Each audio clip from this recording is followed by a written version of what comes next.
bonsoir. C'est vrai qu'aujourd'hui, je n'ai pas écrit. Et puis, j'ai dit, bon, des fois, j'aurais même pas le temps d'écrire. Voilà, nous avons live, mais au moins, nous le savons, nous savons. Donc, le programme, je pense que jusqu'à la fin de l'année, les soirs, nous restons que pour mercredi. Nous allons faire que mercredi le soir. Donc, les lundis, on va plus faire que mercredi, sauf vraiment s'il y a un programme spécial, peut-être des prières et tout, si le Saint-Esprit nous les met à cœur, ça, nous ne manquerons pas de vous les communiquer. Mais pour l'instant, en tout cas, nous restons les soirs que le mercredi. Et les matins, nous connaissons les programmes du matin que nous allons continuer comme d'habitude, au fait. Mais pour les soirs, nous restons que avec la journée du mercredi, à moins qu'il y ait vraiment un changement. Donc, voilà, bien-aimés. Merci, Seigneur Jésus-Christ de Nazareth. Alors, nous allons prendre quelques secondes, bien-aimés. Comme ça, quand nous allons commencer la parole, nous sommes concentrés dans la parole. Nous allons prendre quelques secondes où, si vous pouvez, inviter quelqu'un, écoutez, vous pouvez le faire, les bien-aimés qui sont avec nous, que nous ne voyons pas. Si nous voulons les inviter, écoutez, faisons-le, pardon. Et si nous voulons aussi prendre ce petit moment pour partager la vidéo, pourquoi pas? Pourquoi pas? Pour partager la vidéo. Merci Seigneur Jésus-Christ. Moi, je vais faire aussi ma part. Je vais voir déjà si je peux inviter, parce que des fois, vraiment, ça me bloque. Là, j'ai l'impression que je ne peux même pas inviter. Bon, mais au moins, je peux partager la vidéo. Donc, je vais partager juste dans quelques groupes. Et puis, le reste, je le ferai après. Je partage les quelques groupes qui sont devant moi. Et le reste, je le fais après. Que Dieu soit glorifié. Que Dieu soit glorifié. Il faut qu'on partage même dans le groupe. On ne devait pas partager parce qu'on le fait vite. Alléluia. Notre Dieu est bon. Il est merveilleux. Alléluia. Alléluia. Merci Seigneur Jésus. Je voulais, voilà, là je devais sauter pour ne pas avoir de problèmes. Voilà, merci Seigneur Jésus. Son amour est au-dessus de tout. Alléluia. Merci Seigneur, merci le Dieu d'amour, merci Jésus-Christ de Nazareth, merci car notre Dieu est bon, notre Dieu est redoutable. Alléluia, alléluia. Merci Seigneur Jésus-Christ de Nazareth. Alléluia pour son amour et pour sa bonté, pour sa fidélité. Voilà. Alors, nous allons prendre nos Bibles, bien-aimés. Nous allons lire un passage. Je vais débarrasser là. Voilà. Et là, je mets là-bas. Et voilà. Nous allons prendre les psaumes. Psaume 34. Psaume 34.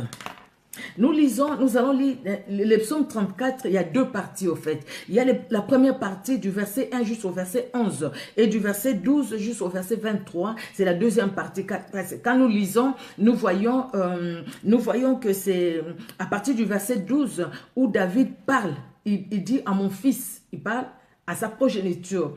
Mais les premiers versets, David parle aussi. Et c'est de ça que nous allons voir aujourd'hui par la grâce de Dieu. Alléluia. Alors, les chapitres 34 des psaumes, un beau psaume, un psaume que nous aimons. Merci Seigneur Jésus-Christ de Nazareth. Donc, nous allons, bien aimer, lire ces psaumes. Psaume 34, nous lisons.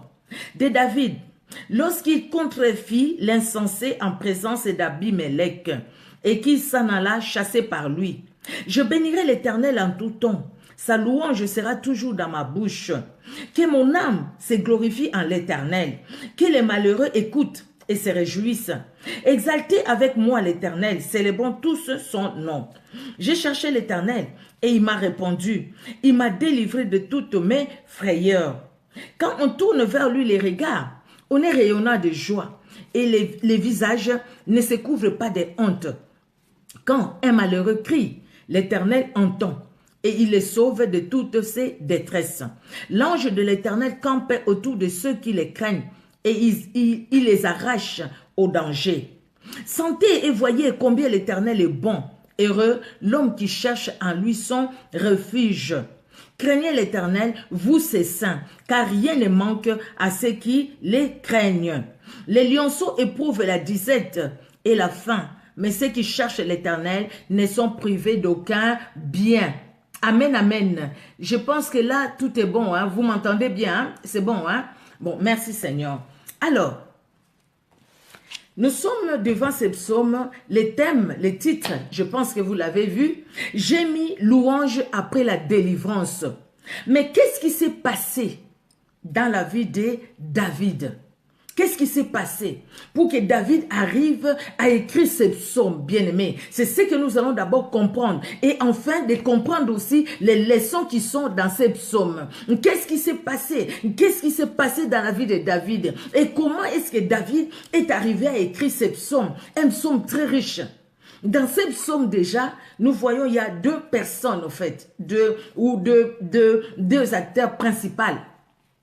Dans deux personnels ou deux personnages dans ces psaumes.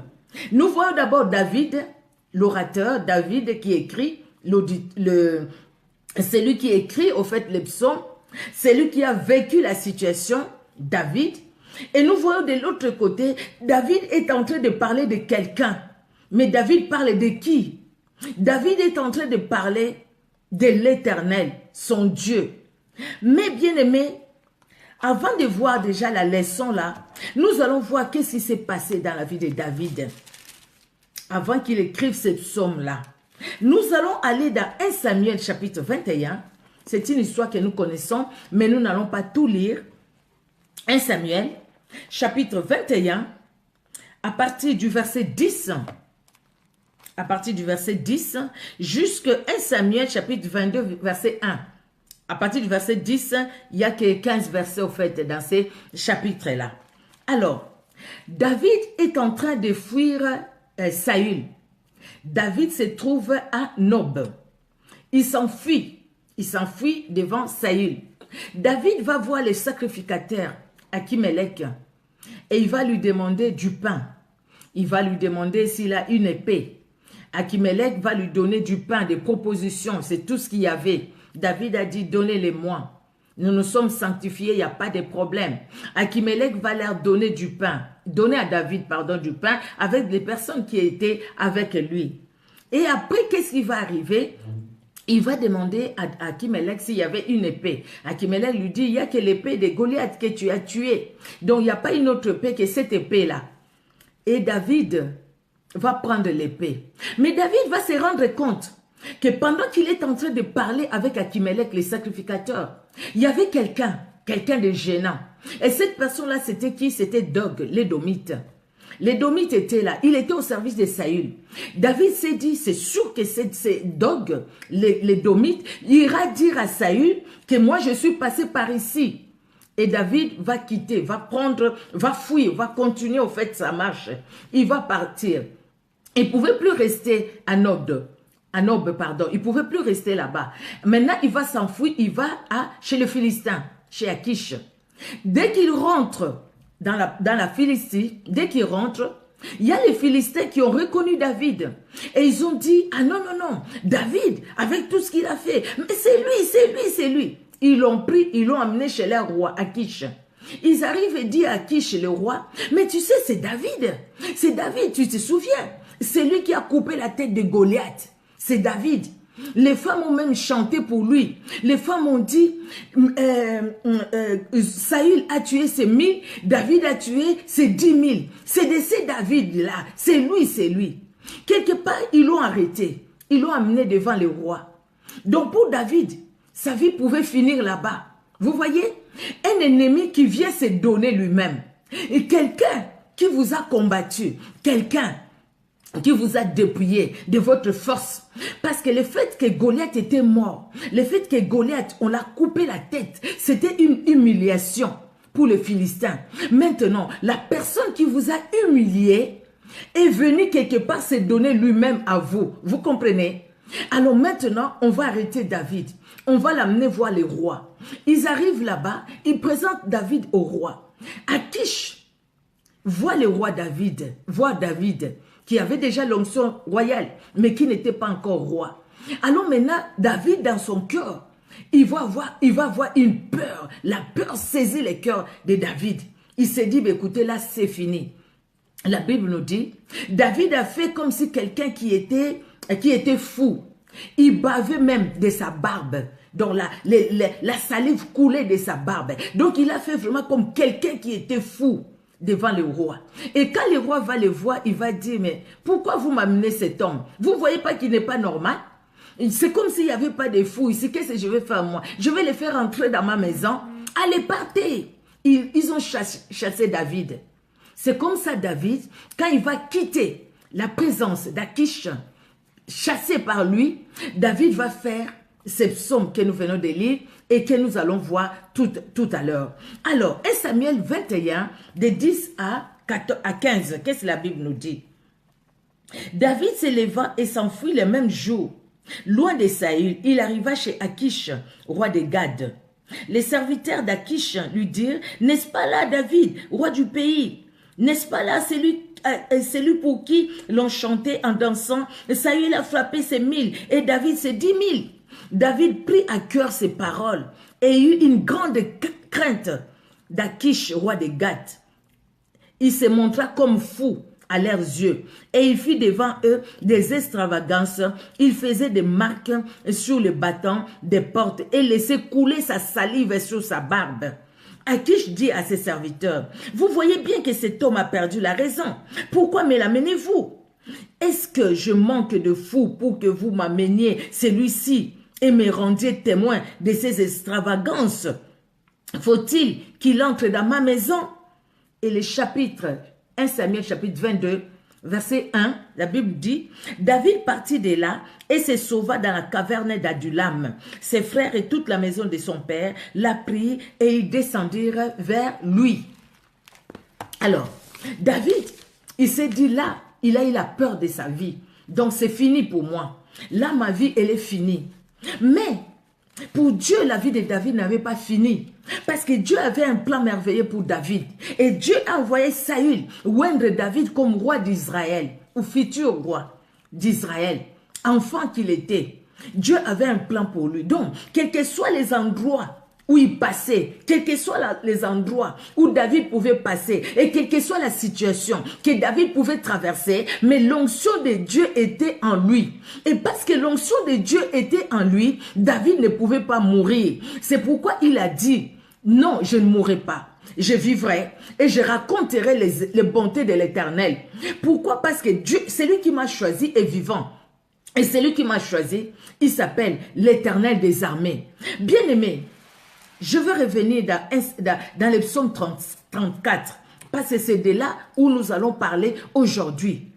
Bien-aimé, serviteur de Dieu, servante de Dieu, femme de Dieu, homme de Dieu, fille de Dieu, fils de Dieu. Nous sommes là. Un jour, comment nous sommes appelés fils de Dieu, fille de Dieu? Parce qu'un jour, nous avons fait une rencontre avec Jésus-Christ, n'est-ce pas? C'est pourquoi nous sommes appelés enfants de Dieu. Si nous n'avons pas fait une rencontre avec le Seigneur, nous ne pouvons pas être appelés enfants de Dieu. Nous sommes créatures de Dieu, mais nous ne sommes pas ses enfants. Être enfant de Dieu, c'est faire une rencontre personnelle avec le Seigneur. Nous sommes ici quand nous voyons, quand nous lisons ces psaumes, que nous aimons, que nous répétons les paroles beaucoup dans nos prières. Bien-aimés, dans ces psaumes, nous voyons les langages que David utilise. Quand nous voyons ces langages, nous nous disons, David ne parle pas à un inconnu, n'est-ce pas? David ne parle pas à un inconnu. David parle à quelqu'un qu'il connaît. David parle à quelqu'un qu'il aime, à quelqu'un qui l'aime, lui, David, à quelqu'un qui lui aime et quelqu'un qui l'aime aussi, lui, David. David a une connaissance de la personne avec qui il parle. Il a une connaissance, il connaît cette personne-là. Comme une soeur qui a chanté chez moi, mon Dieu, je te connais, toi aussi tu me connais. Je te connais comme mon père, toi aussi tu me connais comme ta fille bien-aimée. Mais quand nous le disons, bien-aimé, mon Dieu, tu me connais, moi aussi je te connais. Ce n'est pas une connaissance intellectuelle, ce n'est pas l'intellect. Ce n'est pas une connaissance religieuse. Vous voyez, c'est ça la différence. La différence est là. David, quand nous lisons ces psaumes 34, nous voyons vraiment que David n'avait pas une connaissance intellectuelle, nous, ni religieuse de l'Éternel, de ces dieux avec qui il parlait. Mais il avait une connaissance du cœur. C'est son cœur qui a parlé, c'est le cœur de David qui a parlé. Parce qu'au fait, David n'a pas parlé de lui parce qu'il a entendu parler de lui, n'a pas parlé de lui parce que son père a parlé de ces dieux-là, mais David a parlé de ces dieux-là parce que lui-même, il les connaissait. Lui-même connaissait ces dieux-là. Bien aimé, ça c'est un premier pas. Donc, on ne peut pas parler de Dieu si on ne les connaît pas. On peut parler de Dieu par intellect. On peut lui dire par intellect. On peut prêcher même la parole de Dieu par intellect. Parce que je suis intelligent. Parce que je sais, je fais un mémoire. Je fais une thèse. Je fais ceci, je fais cela. Donc, je peux prendre un passage biblique et puis j'explique. Avec des mots, avec un bon français, un bon lingala, un bon swahili, avec un bon ceci et cela. Mais sans vie. Mais pour qu'il y ait la vie, il faudrait que nous-mêmes, nous puissions posséder cette vie-là. Nous-mêmes, nous puissions posséder cette vie. Et c'est ce que David avait, bien aimé. David avait cette vie-là. David et Dieu, ils étaient des proches. Ce n'est pas quelqu'un qui était loin. Ce n'était pas tout simplement le Dieu de son père, Abraham, mais c'était son Dieu. Le Dieu avec qui David est en train de parler ici, c'est le Dieu qui est vivant. C'est le Dieu qui est présent. C'est le Dieu que David voit. Pas avec ses yeux, mais qui voit avec les yeux de son cœur. Il sait qu'il est là et il les connaît. Vous savez, bien aimé, quand nous lisons dans Luc 15, nous allons parler des autres versets, nous y arrivons. Quand nous lisons dans Luc 15, on nous parle du fils prodigue. Cet enfant, il y avait l'aîné. L'aîné, il était avec son père. Tous les jours, il était là. Il faisait ce que son père lui demandait. Mais il ne connaissait pas bien son père. Non, il ne connaissait pas bien son père. Et quand son petit frère est parti, revient, qu'est-ce que l'aîné fait? Le papa organise une fête. L'aîné était frustré. L'aîné était jaloux. L'aîné était en colère.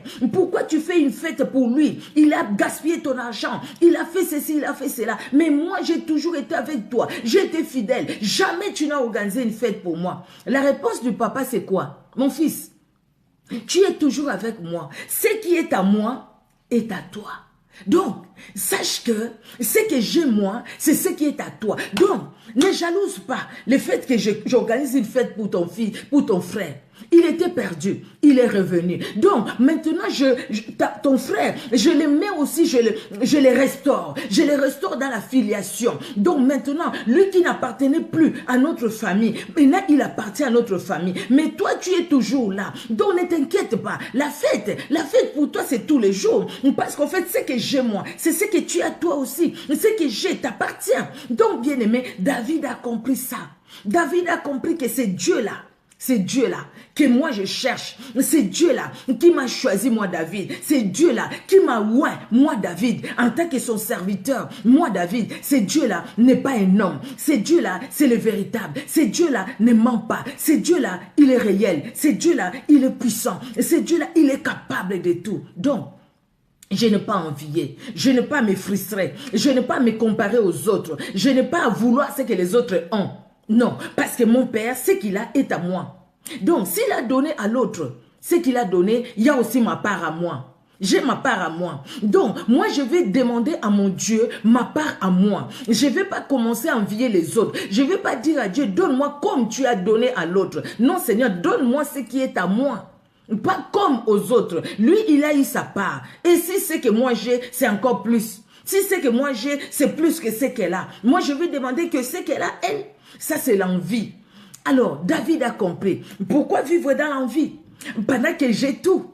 Pourquoi vivre dans les soucis pendant que j'ai tout? Vous savez, la vraie chrétienté,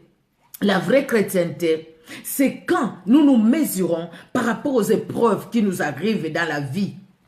Quelqu'un qui est joyeux quand c'est la joie et quelqu'un qui est frustré quand c'est les épreuves, cette personne-là ne connaît pas son Dieu. Il ne connaît pas au moins les dieux que nous prions. Il ne les connaît pas. Celui qui connaît les dieux, les véritables, celui que David est en train de louer ici, d'adorer ici, bien-aimé, aura un cœur d'adorateur. L'adoration, ce n'est pas les chansons que nous chantons. L'adoration, c'est l'état de l'âme. C'est le cœur. C'est le cœur qui reconnaît les dieux véritables et vrais. L'adoration, c'est reconnaître ce que Dieu est. Et quand mon cœur reconnaît ce qu'il est, donc je suis dans l'adoration permanente devant sa face. Que je sois dans la joie ou dans les pleurs, je suis dans l'adoration permanente.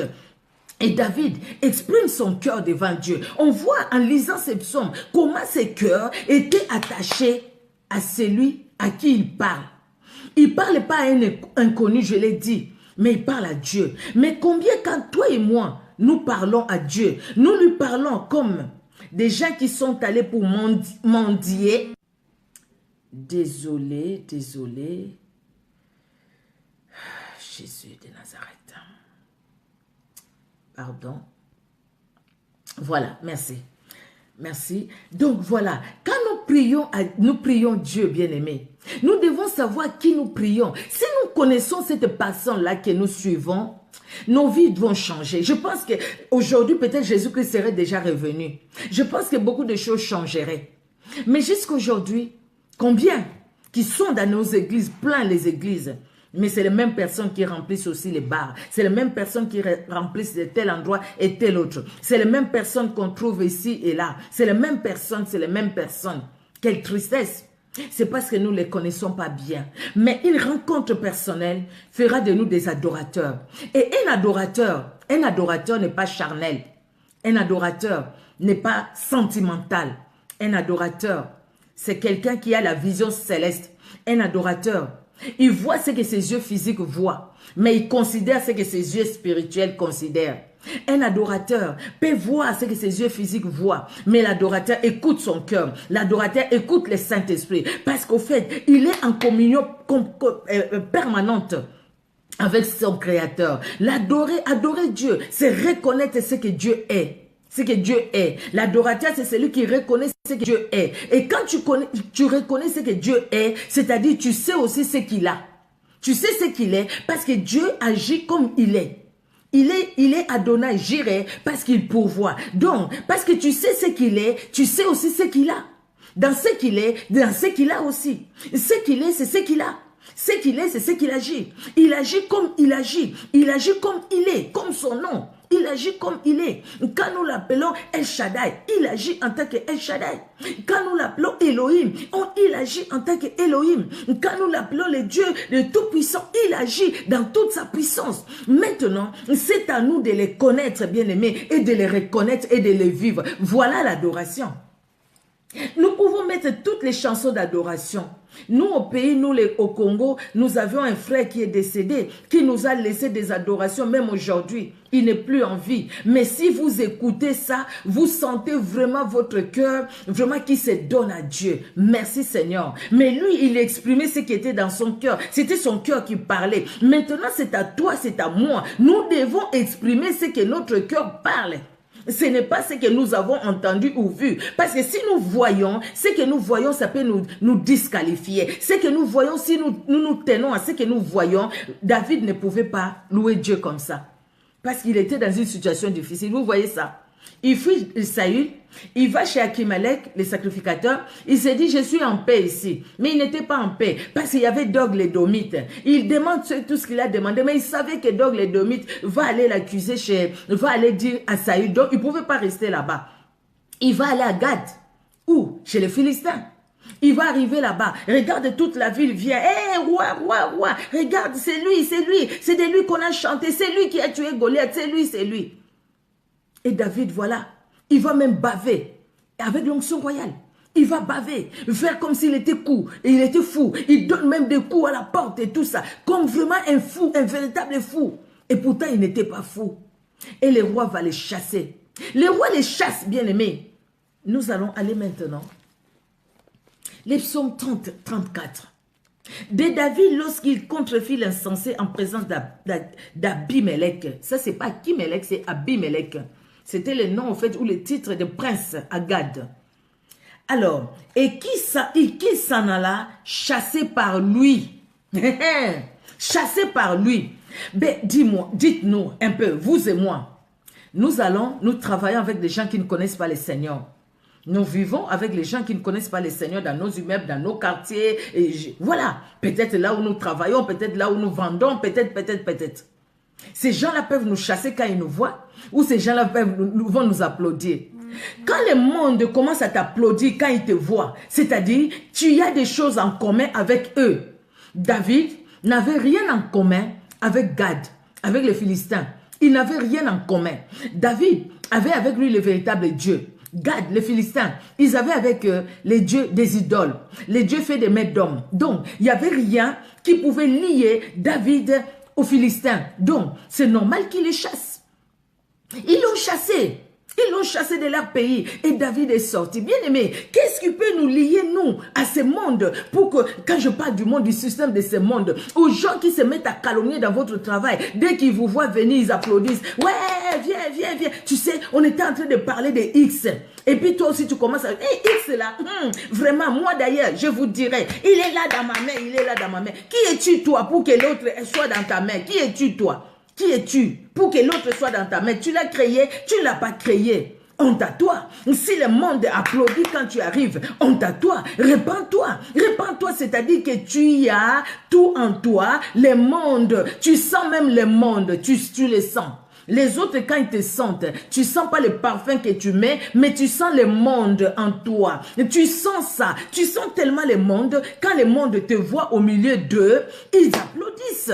Parce qu'ils sont contents que tu viennes, parce que tu viendras encore ajouter un plus dans ceux qui sont en train d'aller leur suyer. Toi, tu vas ajouter encore un plus dans la suyer. Mais quand tu es dans le Seigneur des armées, quand le monde te verra, ils vont commencer à se dire, ah, elle aussi. Elle va venir. Elle aussi, elle vient ici. Ils vont changer de causerie. Pourquoi? Parce que les ténèbres et la lumière ne peuvent pas cohabiter. Ils vont changer la causerie. Pourquoi? Parce que toi, tu les mets mal à l'aise. Parce que toi, tu viens avec la vérité. Ils étaient tellement dans la lumière, dans les ténèbres. Quand tu arrives, toi, ils savent que quand tu arrives, tu leur diras, mais pourquoi vous parlez d'elle comme ça? S'il y a un problème, allez la voir. Ah, mais vous l'autre fois, il vous a regardé. C'est pas grave, même s'il m'a regardé, ça m'a rien fait au fait.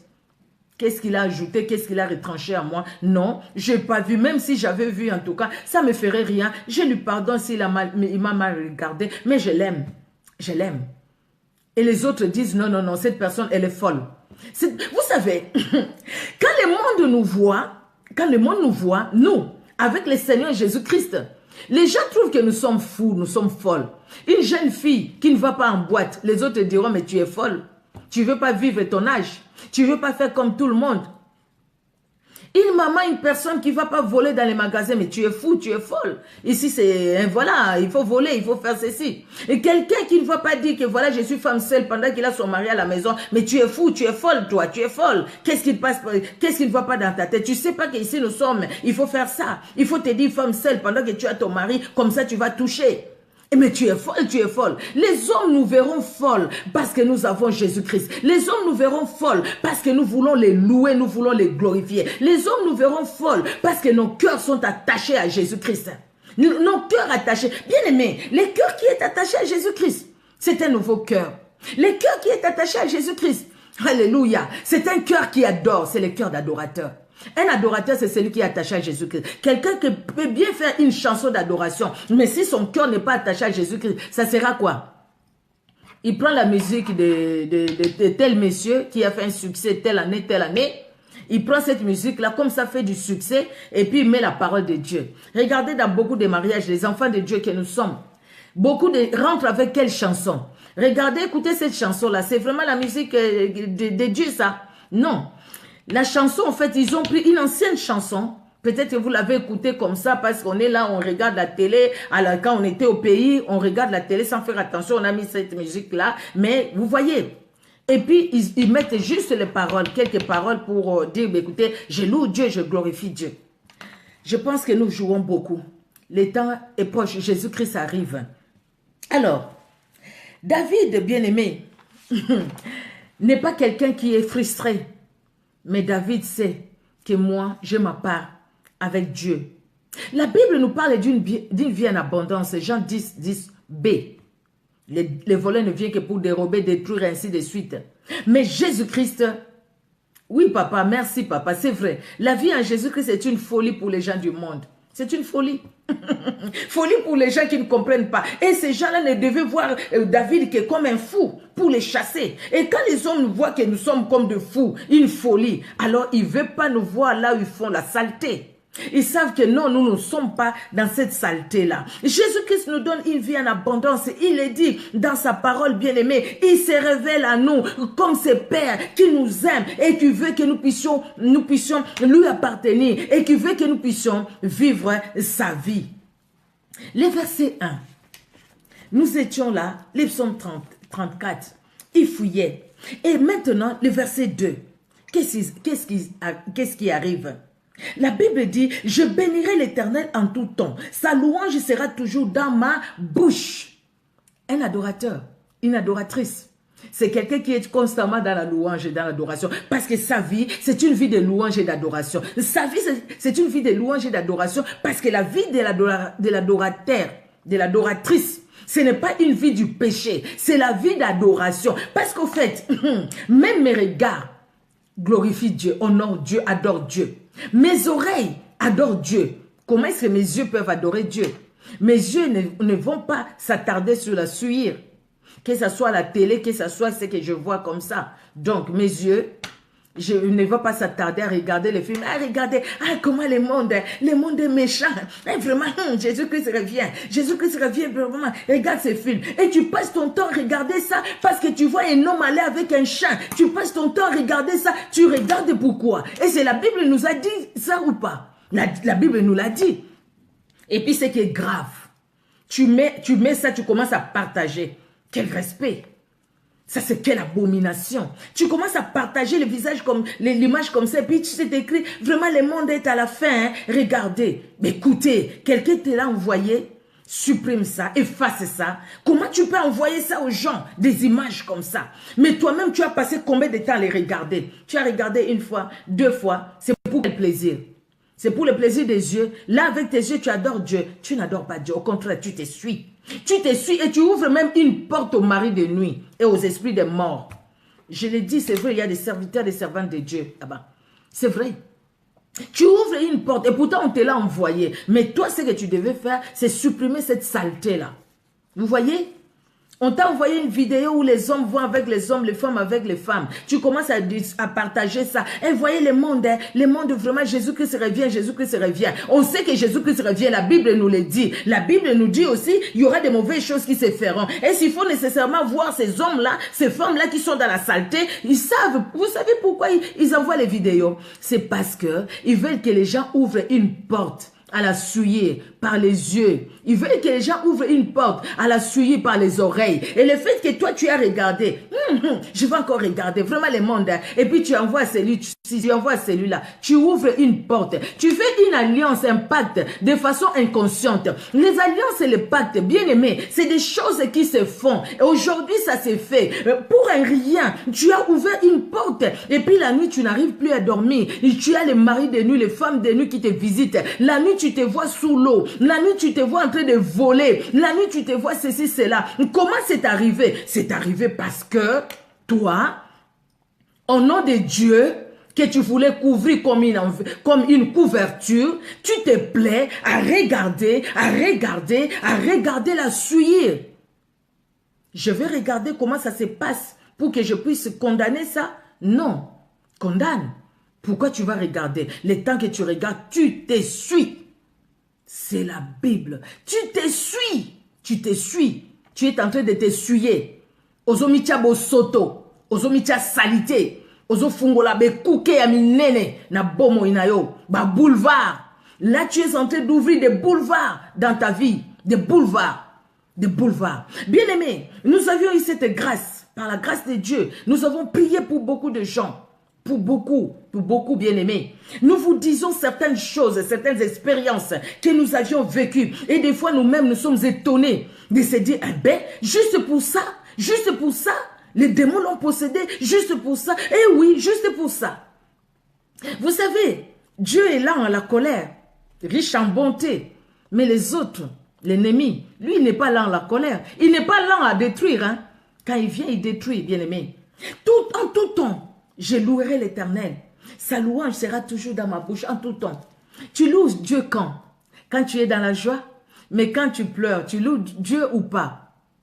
Quand tu es dans la joie, oui, nous louons Dieu. Des fois aussi, même dans la joie, nous oublions Dieu.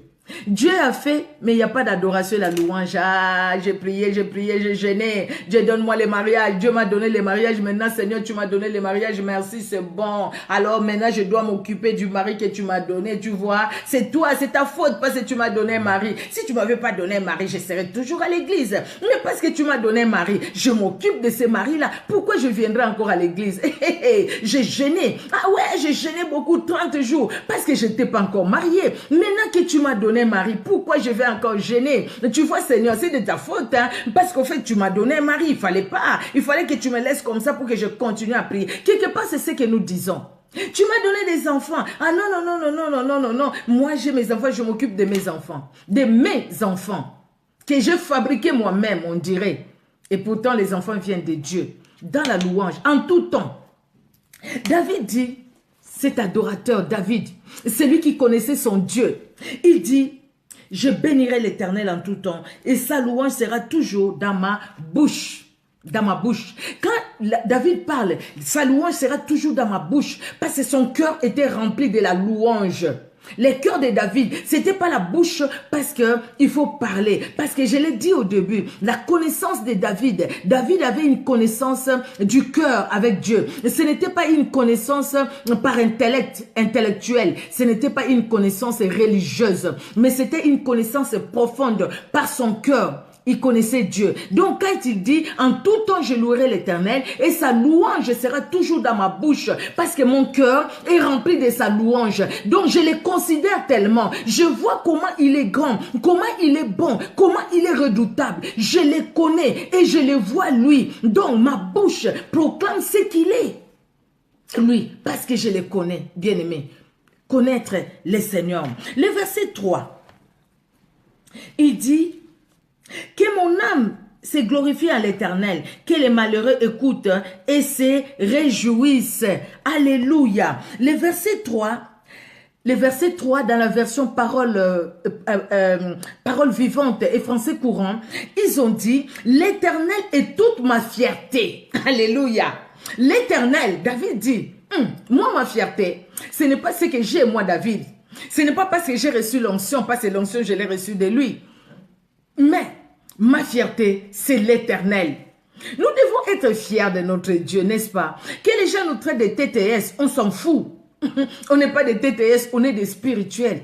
Parce que nous les connaissons, c'est Dieu. Vous savez bien aimé, les gens peuvent vous traiter même d'orgueilleux quand vous parlez de Dieu. Mais ce n'est pas si vous parlez de quelqu'un que vous connaissez. Vous parlez de celui avec qui vous avez fait une rencontre personnelle. Parce que vous avez fait une rencontre personnelle, les autres seront jaloux. Ils seront jaloux parce qu'eux, ils n'ont pas encore fait une rencontre personnelle. Bon, au lieu d'être jaloux, au lieu d'être frustré, cherche plutôt à connaître ce Dieu-là. Quand tu les connaîtras, tu sauras que Dieu est bon. Tu sauras vraiment qu'il est bon. Et tu vas nager dans sa bonté. Quelle que soit la situation que tu passeras. Mais en tout temps, tu les loueras. Tu les glorifieras. C'est la parole de Dieu bien-aimé. Vous voyez, le verset 3, il dit, l'Éternel est ma fierté.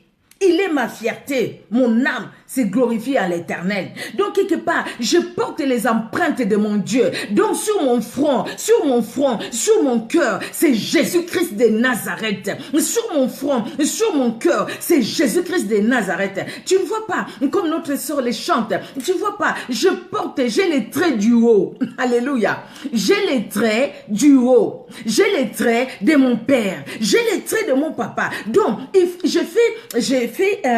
est toute ma fierté. Donc, quand je marche, quand je m'assieds, quand je dors, quand je suis seule, quand je suis avec les autres, je sais que j'ai mon Père, l'Éternel des armées. Il est avec moi.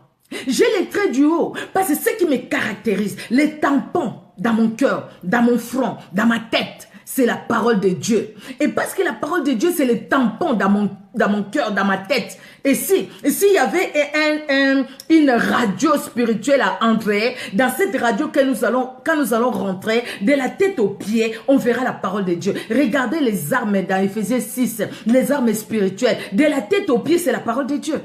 Toutes les armes spirituelles que Paul parle, dans ces armes spirituelles, c'est la parole de Dieu.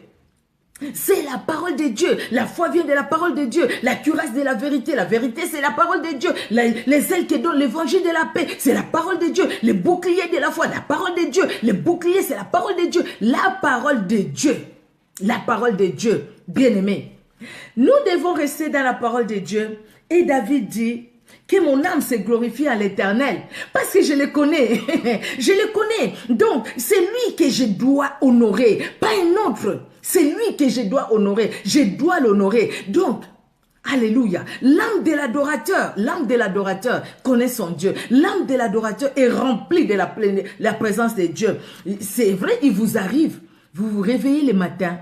Dès que vous sortez, vous vous réveillez. Dès que vous vous réveillez, alléluia, Seigneur, que tu es Dieu, tu es bon. Et puis tu te demandes toi-même, mais j'ai commencé à prier depuis quand? Parce que je me suis réveillée avec la louange. Je me suis réveillée avec la louange. Parce qu'au fait, même quand tu dormais, le corps s'est reposé. L'esprit était en contact avec le Saint-Esprit parce qu'il est en contact avec le Saint-Esprit. Donc l'esprit était dans la louange, dans l'adoration. C'est ça l'âme de l'adorateur. C'est ça l'adorateur. C'est ça l'adorateur. Ce n'est pas celui qui chante, hey, je te loue, je te fais. Ok, merci Seigneur, c'est très bien. Mais je te loue, je te loue, je te loue. Oui, gloire à Dieu. Mais le cœur est où? Le cœur est dans la chanson ou pas? Mais comment c'est quelqu'un qui chante de belles chansons peut se retrouver dans l'impudicité? C'est parce que le cœur n'est pas dans le Seigneur. Comment c'est quelqu'un qui chante de belles chansons peut se retrouver dans la souillure? C'est parce que dans tout ce que nous voyons sur cette terre, bien aimé, c'est que nous entendons par-ci, par-là. C'est parce que le cœur ne connaît pas encore le Seigneur. Le cœur n'est pas encore attaché au Seigneur. Quand le cœur est attaché au Seigneur, le Saint-Esprit est là en nous. La Bible nous le dit. Le Saint-Esprit habite en nous. Il ne partira jamais. Il ne nous délaissera jamais. Jamais.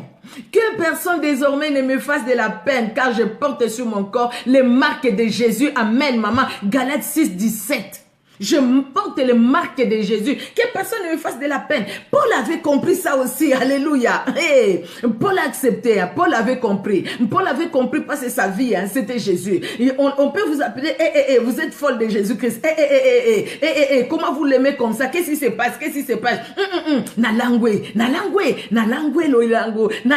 lo lango. Yesu masi olangwe singa. Olangwe singa Yesu mokonzi olangwe singa. Olangwe si motema nanga. Jésus-Christ, tu as comment j'ai les Français de fois aussi.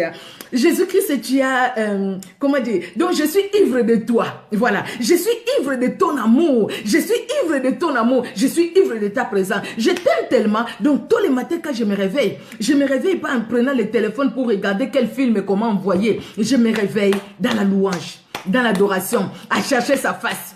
Alléluia. Quand je regarde, je suis devant la télé, des choses qui vont me distraire. Je quitte. J'aurais même pas discuté. J'aurais pas demandé, je dois quitter, je dois pas quitter. Seigneur, dis-moi, il faut que je regarde ce film ou pas. Il te dira rien. Parce que tu sais ce que tu as à faire. Seigneur, dis-moi, regarde ce film-là. Ce qu'on montre là-bas, je dois regarder ou pas. Seigneur, tu sais les séries télé là. Dois-je les regarder ou pas? Tu as déjà la réponse. Ne demande pas à Dieu. C'est toi qui dois prendre la décision. Ton cœur est attaché à Jésus-Christ. Tu verras qu'il y a des choses, comme Paul le dit, des choses qui étaient des gains. Tu vas les regarder comme des pourritures pour Christ. Pour la gloire de Christ, ces choses qui étaient des gains, tu les regardes comme de la pourriture. Les gens vont demander, mais qu'est-ce qui s'est passé? Qu'est-ce qui s'est passé? Qu'est-ce qui s'est passé en telle personne? Dans ses frères, dans cette soeur, qu'est-ce qui s'est passé? Ce qui s'est passé, c'est qu'à lango et lolango. Ce qui s'est passé, c'est que Jésus-Christ a rempli son cœur. Je traduis toujours, bien aimé. Jésus-Christ a rempli son cœur. Donc l'amour de Dieu a rempli son cœur. Et Jésus-Christ est sa fierté. Quand Jésus-Christ est notre fierté, bien aimé, nous allons vivre la vie de Dieu. Même si les gens disent, hey, elle est pris, mais pourquoi elle a eu ces problèmes? Pourquoi il peut y avoir des décès dans sa vie? Moi, j'ai entendu ça, je vous assure. J'ai perdu mon père, j'ai perdu ma mère, mon petit frère. Les gens ont parlé, même en face comme ça, pas derrière, en face comme ça. Toi, tu pries, non? Toi, tu pries. Comment est-ce que tu peux avoir beaucoup de problèmes comme ça? Ah, il faut revoir ta façon de prier. Il faut revoir ta façon de prier. Et tu n'as rien compris. Tu n'as rien compris. Celui qui a compris comprend aussi. David, avec l'onction royale, mais il fouillait Saül, non? David, Il a vu Dog les Domites, il a fui, non? David, il est devenu même comme un fou, non, devant ses païens, n'est-ce pas? Et il a fui, il est allé dans une caverne, s'est caché. Et après, si vous lisez dans le 1 Samuel 22, là, après, il y a le prophète qui lui a dit de quitter, d'aller et de changer d'endroit. Ce n'est pas ça la leçon d'aujourd'hui. Les versets 4. Exaltez avec moi l'Éternel, célébrons tout son nom. Exaltez, il appelle qui? Il appelle les rachetés. Il dit aux rachetés, venez, les rachetés, avec moi, venons, glorifions les Seigneurs. Bien-aimés, comme nous le faisons là, ensemble, nous glorifions les Seigneurs. Ensemble, nous les louons. Ensemble, nous n'allons pas aller glorifier Dieu avec les gens qui ne sont pas de Dieu. Comment nous pouvons le faire? Comment? Parce qu'au fait, il y a quelqu'un, aujourd'hui on sait, si tu veux que la musique marche et tout ça, il faut chanter quand même pour Dieu. Il y a des chansons et chansons, nous les entendons. Alors maintenant, toi tu vas te dire, écoutez, je vais glorifier Dieu là-bas. Parce que c'est la chanson, ça chante quand même Dieu. Même si c'est la musique de hockey jazz qui est transformée avec les paroles, bon, ça chante quand même Dieu. Je vais glorifier Dieu avec ça. Non, non, non. Ça, c'est le désir de la chair qui te pousse à les faire. Parce que tu es tellement habitué dans ce désir-là de la chair. Et ça te pousse à les faire. Bien-aimé, les racheter, glorifie Dieu. Faisons la musique qui glorifie Dieu. Mettons la musique même dans nos lives qui glorifie Dieu. Pas n'importe quelle musique, mais ce qui glorifie Dieu. Pas ce qui fait la joie dans les cœurs. La joie, c'est bien, la belle mélodie. Mais où est la gloire de Dieu? Bien-aimés, les racheter, venez. Venez les racheter, venez les racheter, glorifions Dieu les racheter. Avec les racheter, glorifions Dieu. Ne glorifions pas Dieu avec les gens qui ne sont pas rachetés. Les enfants d'Israël ont dit dans les psaumes, je ne sais plus combien j'ai oublié, chanterons-nous les chansons de l'Éternel dans une terre étrangère. Chanterons-nous, glorifions-nous notre Dieu dans une terre étrangère. Bien-aimé, ce qui est à Dieu est à Dieu. Ce qui n'est pas à Dieu n'est pas à Dieu. Alors, les conséquences de cette rencontre de cœur avec Dieu, David et Dieu, les conséquences de cette connaissance que David avait de Dieu va découler maintenant ce qui va suivre. Qu'est-ce qui va découler?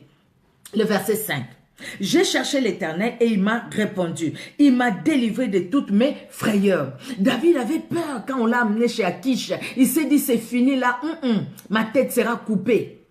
Pas de pitié. Surtout que leur héros a été, c'est moi David qui ai coupé sa tête. Le Seigneur m'a utilisé, moi, David, pour couper sa tête. Ils ont été humiliés, donc je serai humilié ici. Dans la frayeur l'a pris. Il a eu très peur, la Bible nous le dit, nous venons de le lire. Mais il a cherché l'Éternel parce que l'Éternel était dans son cœur. Il n'était pas loin de lui. Il a su chercher l'Éternel, même entouré de tous ces païens. Il a su chercher l'Éternel, même quand on l'a mené quelque part vers la mort. Mais il a su chercher l'Éternel. Et il dit, j'ai cherché l'Éternel et il m'a répondu. Il m'a délivré de toutes mes frayeurs. Alléluia. Dieu est celui qui délivre des frayeurs. Mais comment? D'abord, cœur à cœur, les cœurs de Dieu. Avoir un cœur pour lui, bien-aimé. Quand on tourne vers lui les regards, on est rayonnant de joie. Et le visage ne se couvre pas de honte. Alléluia. Nous aimons ça beaucoup. Nous aimons ça dans nos prières. Mais quand on tourne vers lui, les regards. Mais quel est ce regard qu'on tourne vers lui pour que nos visages ne se tournent pas de honte? Bien aimé, ces regards physiques ici, les regards du cœur. C'est mon cœur qui est tourné constamment, qui est tourné définitivement vers ce Dieu. Parce que mon cœur est tourné vers Dieu, bien aimé. Ses yeux, mes yeux peuvent voir, mes yeux verront. Mais ce que mes yeux verront n'aura pas d'impact sur ce que mon cœur voit. Parce que mes yeux peuvent voir négation, mes yeux peuvent voir négativité, mes yeux peuvent voir combat, mes yeux peuvent voir échec. Mes yeux peuvent voir même la mort comme David. Mais le cœur de David n'a pas vu la mort. C'est pourquoi David a crié à l'Éternel. Le cœur de David n'a pas vu la mort. Et pas que son cœur n'a pas vu la mort, mais son cœur a vu la vie de celui qui l'a oint, de celui qui l'a appelé. Et pas que son cœur a vu la vie, alors la vie l'a accompagné. Ainsi, ses regards étaient rayonnants de joie. Et son visage ne s'est pas couvert de honte. Il n'est pas allé là-bas pour dire, pardonnez-moi, je ne savais pas, j'avais tué Goliath, pardonnez-moi, je l'ai fait plus, pardon, ne me tuez pas. Non, il n'a pas pleurniché, il n'a pas renié à ce que Dieu a fait par lui. Il est resté tête haute. Pourquoi? Parce qu'il a tourné ses regards vers l'Éternel des armées. Alléluia, alléluia. Le verset 7. Quand un malheureux crie, l'Éternel entend et il les sauve de toutes ses détresses. Malheureux qu'il était, il a crié. Tu es malheureux, tu te vois combattu, tu te vois dans des situations difficiles, tu sais pas ce qui t'arrive. Écoute, fais comme David, crie à l'Éternel de tout ton cœur, crie à l'Éternel de toute ton âme, crie à l'Éternel et crois que Jésus-Christ est capable de grandes choses dans ta vie. Alléluia. Alléluia, alléluia. Oui, maman, nos yeux spirituels ne voient pas ce que nos yeux physiques, ne voient pas ce que les yeux spirituels voient. C'est pourquoi nous devons regarder avec les yeux spirituels. Si nos yeux spirituels commencent à devenir flous, demandons des lunettes spirituelles. C'est le Saint-Esprit qui nous les donne. Le Saint-Esprit nous les donne afin que nous puissions voir. Avec les yeux spirituels, nous voyons comme Dieu voit. Avec les yeux physiques, nous voyons comme la chair voit, comme le monde voit. Nous voyons l'échec quand les yeux du cœur ne voient pas l'échec. Nous voyons la mort quand les yeux du cœur ne voient pas la mort. C'était comme ça. Et alors, quand nous voyons avec les yeux du cœur, bien-aimés, ce que Dieu veut pour nous, en ce moment-là, bien-aimés, nous sommes rayonnants de joie. Nous sommes rayonnants de joie. Et nos visages ne se couvrent pas de honte. On ne va pas dire, non, pardonne-moi. Tu sais, l'autre fois tu as chassé, non, et tout ça, non, pardonne-moi. Et puis tu vas faire des choses que tu ne devais pas faire. Et puis tu vas retourner dans la souillée. Non, bien-aimé. L'ange de l'Éternel campe autour de ceux qui les craignent et il les arrache au danger. Nous sommes dans l'Ancien Testament. Quand on parle de l'ange de l'Éternel, c'est Jésus-Christ lui-même. Donc, Jésus-Christ campe tout autour de ceux qui les craignent, ceux qui craignent Dieu. Et il les attire du danger. Le problème maintenant, c'est de savoir si nous avons Jésus-Christ ou pas. Nous avons Jésus-Christ parce qu'une fois nous sommes allés à l'église ou parce que nous allons à l'église ou nous avons fait une rencontre personnelle. Ça c'est. Il n'y a pas un christomètre, il n'y en a pas. Mais toi-même tu sais, toi-même dans ton cœur, tu sais si tu as fait une rencontre personnelle avec Jésus-Christ ou pas. Parce que par rapport à ta vie spirituelle, par rapport à comment tu aimes la parole de Dieu, par rapport à comment tu passes du temps avec le Seigneur. Quand on est amoureux, on aime passer du temps. Quand on est amoureux, on s'intéresse à l'autre, n'est-ce pas? L'amoureux s'intéresse à l'amoureuse. L'amoureuse aussi s'intéresse à l'amoureux. Mais si la parole de Dieu devient pour nous comme un fardeau, il faut que les gens nous poussent. Ou juste la parole de Dieu, quand je vais à l'église, j'ouvre la Bible. Mais quand je ne vais pas à l'église, j'ouvre pas la Bible. Il y a un problème. Juste la parole de Dieu quand je regarde les lives. Mais quand je ne regarde pas les lives, je n'ouvre pas la Bible. Il y a un problème. La prière juste quand je vais à l'église, mais quand je ne vais pas à l'église, je ne prie pas. Il y a un problème. C'est-à-dire qu'il faut chercher à faire une rencontre personnelle avec Jésus-Christ. Parce que si tu fais la rencontre personnelle avec l'homme de Galilée, les cœurs aussi vont changer et même les désirs changent. Vous voyez? C'est pourquoi la Bible nous dit, toute chose devient nouvelle. Les choses anciennes passent. Et toutes choses deviennent nouvelles. Les choses nouvelles, c'est ce que le Saint-Esprit vient avec. Les choses nouvelles, c'est ces vents nouveaux. Les vents nouveaux que le Saint-Esprit vient avec. Le Saint-Esprit annule les vents anciens. Les vents anciens, c'est-à-dire tout ce qu'on avait avant. Tout ce que la chair nous commande de faire. Tout. Ce que nous connaissons. Ce que la Bible nous dit. Et le vent nouveau, c'est ces vents d'amour pour Jésus, d'amour pour la parole. Et quand nous avons l'amour pour la parole de Dieu, le reste s'ensuit. Parce que le Saint-Esprit fait son œuvre maintenant en nous. Là où on était ci, on devient ça. Là où on faisait ci, on commence à faire ça. Parce qu'au fait, nous ne sommes plus la même personne. Nous n'allons plus agir pareil. Bien que dans notre chair, avec nos faiblesses, nous pouvons faiblir, nous pouvons faillir, nous pouvons même trébucher, nous pouvons même tomber. Mais le Saint-Esprit tendra toujours sa main pour nous relever. Pourquoi? Parce que le Saint-Esprit est Dieu. Il est là en nous. Là, nous sommes dans l'Ancien Testament, bien-aimés. Aujourd'hui, Jésus-Christ ne vient pas camper tout autour de nous, mais il est en nous. Pourquoi Jésus-Christ va camper va être près de toi pendant que tu peux l'accepter pour qu'il habite en toi? Et le Saint-Esprit habitera en nous, habitera en toi. Donc que Jésus-Christ nous aide. Sentez et voyez combien l'Éternel est bon. Heureux l'homme qui cherche en lui son refuge. Vous voyez, sentez quand nous les cherchons. Sentez quand vous êtes attaché à lui. Sentez si vous avez la connaissance du cœur avec le Seigneur. Sentez, vous allez voir comment il est bon. Comment il est bon. Il est tellement merveilleux de les connaître. C'est vrai, nous connaissons le Seigneur et nous disons, waouh, qu'il est bon, c'est Dieu. Il est bon, Seigneur. Merci de faire que je te connaisse. Merci vraiment. Ah, si je n'avais pas connu ce Dieu. Hein. Ah, si je ne l'avais pas connu. Combien de personnes on a écouté des témoignages, des personnes qui ont connu le Seigneur à l'âge adulte et qui ont regretté pour dire, le Seigneur est tellement bon. Ah, si je l'avais connu quand j'avais tel âge, tel autre âge. Maintenant, je le connais, je vis avec lui, je m'attache à lui et je m'attache à lui. Qu'il soit le sujet de notre fierté. Craignez l'Éternel, vous ses saints, car rien ne manque à ceux qui les craignent. Les lionceaux éprouvent la disette et la faim, mais ceux qui cherchent l'Éternel ne sont privés d'aucun bien.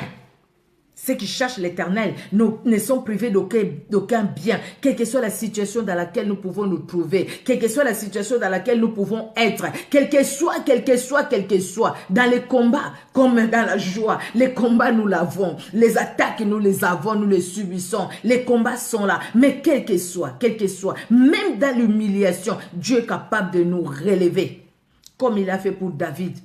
David fouillait, à un moment il est devenu comme fou. Quand le monde te chasse, Dieu dit oui, tu es à moi. Parce que le monde a senti que tu leur appartiens pas.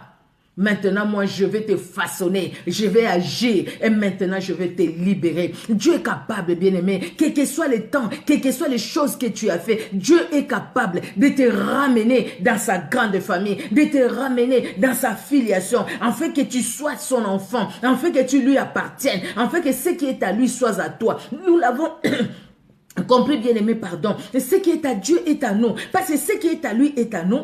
Les promesses qu'il a faites, ce sont nos promesses, nous les prenons. Il n'a pas épargné son propre fils Jésus-Christ. Il a livré pour toi et moi. À combien plus forte raison la Bible nous dit, il ne nous donnera pas tout par Jésus-Christ. À combien plus forte raison. Jésus-Christ le dit, tout ce que vous demanderez au Père en mon nom, je le ferai. Et il dit aussi aux disciples, je ne vous dirai pas que tout ce que vous demanderez au Père à mon nom, le Père le fera, mais je le ferai. Je le ferai parce que moi et le Père, nous sommes un. Jésus-Christ est dans nos vies, bien-aimés, notre intimité. Regardons comment nous connaissons le Seigneur. Par notre intelligence, non, changeons les choses. Par religion, parce qu'il faut être là, parce qu'il faut faire, parce qu'il faut, tu sais, comme chez moi, on dit Makama Mikolo, tu sais, donc les choses de ces jours. Quand tu ne vas pas à l'église, les gens disent, aucune église, c'est, Makama Mikolo, il faut aucune église. Donc tu n'es pas allé à l'église. Les choses de ces temps, maintenant, il faut aller à l'église, il faut être à l'église. Sinon, les gens vont te dire que tu es païen. Donc tu es allé à l'église parce que c'est les choses de ces temps, ou tu es allé à l'église parce que tu as fait une rencontre personnelle avec Jésus-Christ, parce que tu l'aimes de ton cœur, ou c'est parce que tu es allé. Là, c'est avoir l'amour religieux pour Dieu. Avoir la connaissance religieuse pour Dieu. Ce n'est pas une connaissance du cœur. Mais quand on a la connaissance du cœur, bien-aimé, c'est la vie qui change. C'est le cœur qui change. Que Dieu bénisse ces moments et que Dieu bénisse tout un chacun de nous. Qu'est-ce que je vais dire, bien-aimé? Nous allons prier. Que chacun prie par rapport à lui-même. Ça, c'est la première partie que nous avions vue. Si Dieu le permettait, peut-être la deuxième partie, ça sera prochainement. Mais vraiment, pour aujourd'hui, c'était que la première partie. Donc, nous avions lu le psaume 34 du 1er au 11e verset. Ceux qui craignent l'Éternel ne manquent de rien. Parce que le Seigneur lui-même est avec ces personnes.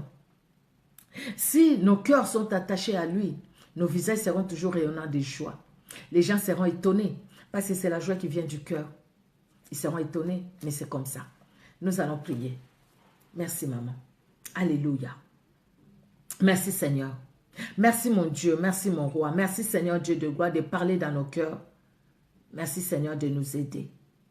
Nous voyons l'exemple de David, un homme qui était comme nous, Seigneur, de chair et de sang. Mais il a su te faire confiance. Il a su s'attacher à toi et il a su t'adorer quand